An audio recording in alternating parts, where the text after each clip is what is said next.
Hello વિદ્યાર્થી મિત્રો, તો શું તમારે અપૂર્ણાંકને ટકાવારીમાં ફેરવવા માટે તમારું મગજ ફરી જાય છે?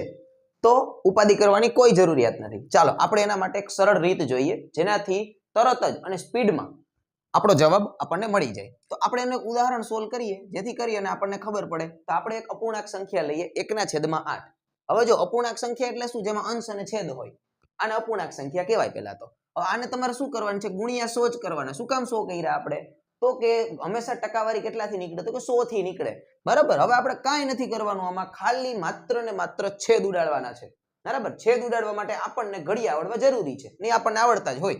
બરાબર. આના જો આપણે છેદ ઉડાડીએ તો આવું કંઈક થશે. જ્યારે તમે 100 ના 8 ભાગ કરો ત્યારે શું મળે આપણને? 12.5. એટલે આના બંનેના છેદ ઉડી ગયા. તો આપણો આન્સર શું આવ્યો?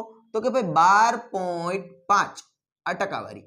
આ છે આપણો જવાબ. હવે આવા જ ઉદાહરણ હું તમને એક બે સોલ્વ કરવા માટે આપું છું, જેનો જવાબ તમારે મને કોમેન્ટમાં જણાવવાનો છે. જો એનું એક ઉદાહરણ હું લખું છું 1/12 અને એક લખું છું 1/24.